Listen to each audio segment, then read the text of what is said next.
Richard Kleiderman y Raúl Di Blasio, exclusivo. 7:17. El alcalde de Quito nos acompaña esta mañana para revisar algunos planes en los que está trabajando el municipio y el panorama también después de asumir nuevas competencias en los últimos años. Lo que más preocupa, alcalde, bienvenido, gracias por acompañarnos esta mañana, la seguridad. Y ya tenemos datos oficiales también respecto al 2010 y lamentablemente cerramos reconociendo, según los cuadros que estamos viendo, que el índice de homicidios, es el que están viendo tercero ustedes en rojo, aumenta y se dispara, como ustedes pueden notar, en el 2009 al 2010, en relación al 2010. Se aumentó en el año pasado. Sí, efectivamente, y esto es una realidad que afecta, que impacta, que destruye la estructura de la ciudad, de la sociedad, que afecta la situación de las familias. Un derecho básico, primario, esencial es el derecho a la vida, a la protección, a la integridad y al cuidado que uno debe tener de la sociedad, de modo que el tema de seguridad es sin duda un tema vertebrador, eje de nuestras preocupaciones. El balance que usted ha presentado es el balance que presentamos la semana anterior. En síntesis, lo que tenemos es, en primer lugar, una disminución importante que valoramos de accidentes de tránsito, de muertes por accidentes. Es una disminución pequeña pero importante. Hay que seguir trabajando en temas de seguridad vial. Lo bueno es que estemos disminuyendo. Algo, sí. No es menor en el caso de Quito porque casi la mitad de muertes violentas tienen que ver con accidentes de tránsito, sobre todo arrollamientos y atropellamientos.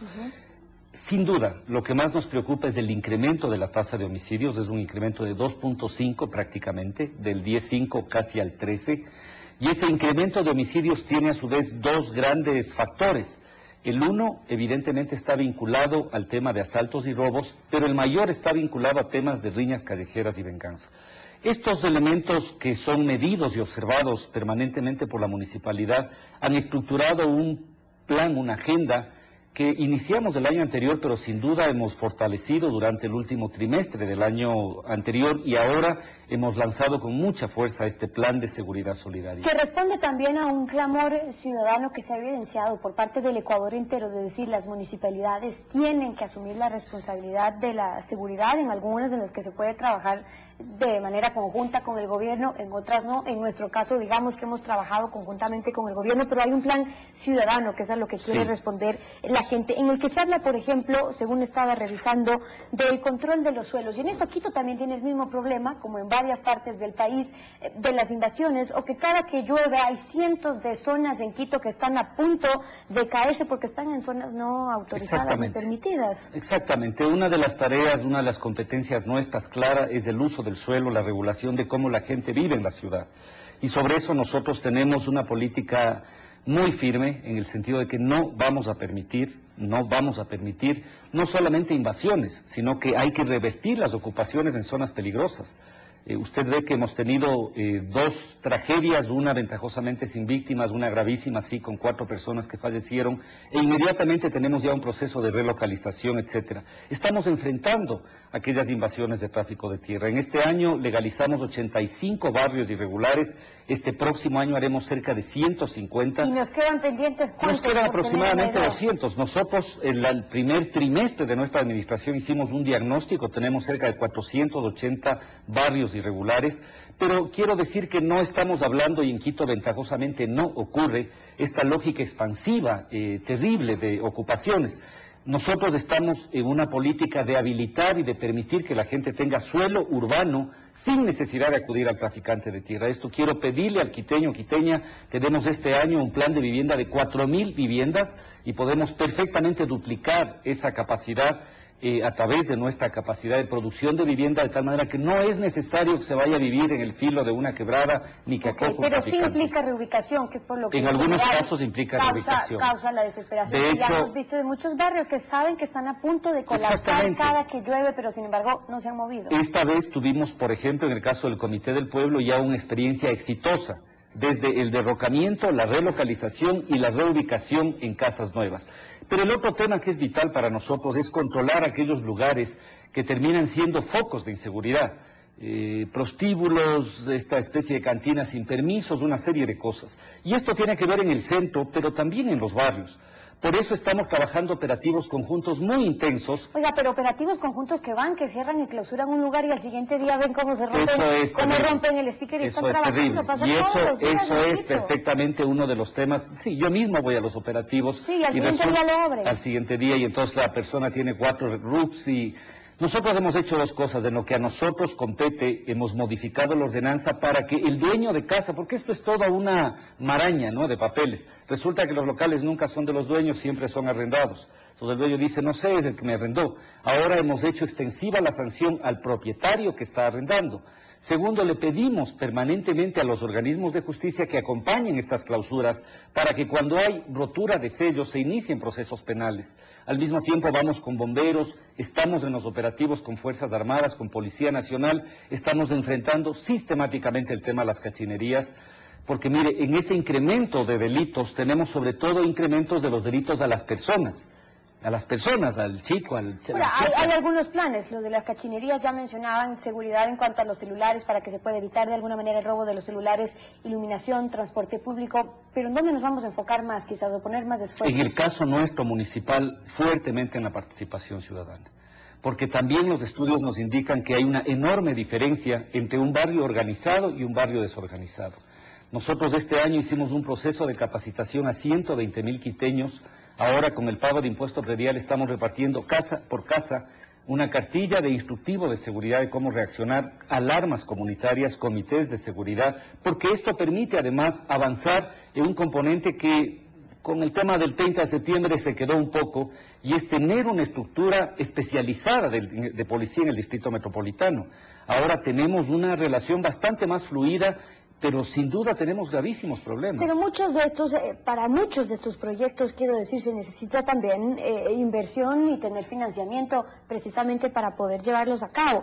Y de esta parte, ya considerando las rentas que podemos tener del Estado, no podríamos esperar mucho más. Es decir, la fórmula, que ahora ya en las condiciones que tenemos, tiene unos componentes que a la larga pueden afectar a Quito para recibir más rentas. El componente de la población, por ejemplo, que ya no pesa tanto. Entonces, si no esperamos recibir más rentas del Estado, tendrá que considerar el municipio nuevas tasas, impuestos. No, a ver, el municipio lo que ha planteado es, en primer lugar, respecto del tema de seguridad, tenemos aquí un modelo en donde los propios quiteños pagamos una tasa de seguridad. Esto es importante, identificar, es la única, no basta, porque tampoco nosotros como presupuesto municipal podemos asumir. Tenemos una función de coordinación, tenemos el Consejo Metropolitano, participamos en los operativos, tenemos una policía metropolitana, hemos construido gran parte de las 262 UPCs, pero de ninguna manera podemos con esos recursos asumir la totalidad del costo de la seguridad. El día anteayer, Steffi, hemos hecho cosas incluso extraordinarias. Ahora tenemos 7 zonas de juzgados de niñez, familia, adolescencia y de contravenciones,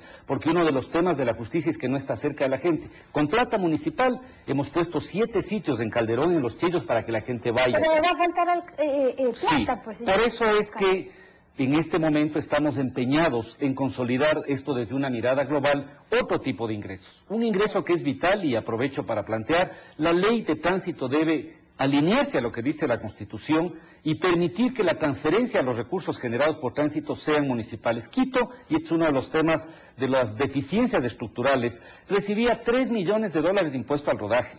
Usted entenderá que con $3 millones no alcanzo ni a adoquinar 2 barrios. Nosotros tenemos 4,000 kilómetros de vías, Steffi, 4,000 kilómetros de vías. Entonces, este año tenemos ya un convenio por el cual vamos a recuperar 25 millones, pero nuestra aspiración es que, consumada totalmente la transferencia de la competencia de movilidad, todo lo que se genere por efectos de matriculación, licencias, permisos y multas, evidentemente debe quedarse en la municipalidad. Ok, tránsito, matriculación puede ser considerado ya un nuevo ingreso, porque hay que diferenciar que antes se hablaba de las autonomías a la carta, no se tenía bien claro cuáles eran las competencias. Hoy digamos que ya tenemos claras nuestras competencias, y en relación a eso también hay la competencia para poder aumentar las tasas, para poder aumentar los impuestos, para asumir ciertas competencias como el tránsito. El tránsito lo considera como una opción. Es un tema vital para el caso de Quito. Si sigue faltando plata para proyectos de de seguridad, de obras de vialidad que se vienen en este 2011, ya se han lanzado algunos globos de ensayo, digámoslo así, como por ejemplo se planteó que podía haber una tasa para aumentar el precio de la gasolina, o que el impuesto a la plusvalía en esa transacción, en esa primera transacción del 0.5 podía haber aumentado. La gente reaccionó, no se lo hizo, pero ¿por dónde podría estar encaminado? Sí, situemos bien. En primer lugar, digo esto porque a lo mejor alguien prende la televisión en este momento y mañana tengo la queja de que subimos impuestos. Esto no es así. La decisión que hemos tenido es prácticamente congelar el predial. Pero sin duda una ciudad de estas, conversamos antes con usted, le decía, la media de pago de impuesto predial en el caso de Quito no es $500, es $25. Es decir, la media, el promedio que un quiteño paga por impuesto predial es de $25. Divida eso para 12 meses, estamos hablando de $2.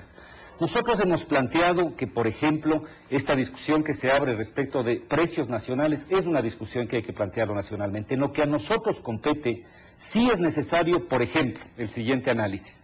No es que vamos a aumentar el impuesto de la plusvalía y de utilidad de la casa nueva, pero a lo mejor habría que analizar que lo que se está pagando de impuesto a la renta por esa primera casa o por esa urbanización, quizás debería ponerse un poco más al municipio, no subir el monto total del impuesto. Esto quiero que quede claro, porque esas personas pagan impuesto a la renta por la urbanización o la inmobiliaria. Correcto. Pero lo que es terrible es que ¿quién carga los costos del incremento de la ciudad? Fundamentalmente la municipalidad antes que el gobierno central. Entonces la discusión no es tanto tener más impuestos, sino cómo esos impuestos se redistribuyen entre el nivel nacional y el nivel local. Esa es la discusión.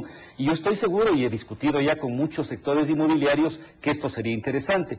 Luego, por ejemplo, si la ciudad va a crecer en altura, en muchas ciudades del mundo, el incremento de altura o el incremento de edificabilidad sí se establece a través de un mecanismo en el cual la gente puede poner algún recurso. Nosotros tenemos una política muy clara, muy responsable, pero debemos decir a la ciudadanía que el salto que vamos a tener, va a ser un año lleno de obras. Aprovecho para desear feliz año y decirle a la población, hay que tener paciencia, vamos a incidir en el Tole, en la Mariscal Sucre, en la Simón Bolívar, vamos a tener un plan vial fuerte, va a generar incomodidades, pero sin duda es el salto. El próximo año vamos a iniciar la construcción del metro. Entonces vamos a tener un quinquenio, estamos regularizando barrios, hemos hecho 65 kilómetros de adoquinado. Todo eso evidentemente y se habrá que tomar nuevas medidas para poder financiar y tener más recursos para esas obras. También ya lo iremos conversando en el transcurso de Lo iremos conversando, pero evidentemente creo que, como usted lo ha dicho, ahora la Constitución permite una definición más clara. Yo creo que para Quito en este momento el tema de asumir los recursos de movilidad es vital, porque ahí tenemos una demanda gigantesca. Con todo respeto, la Comisión de Tránsito del Guayas recibe 83 millones de dólares. Y yo recibía 3 millones de impuesto al rodaje. Aquí tenemos 400.000 vehículos y nosotros hacemos desde la señalética hasta la reparación. Ese será el primer paso, entonces, tránsito en este año. Gracias, alcalde, por habernos acompañado esta mañana en Contacto Directo.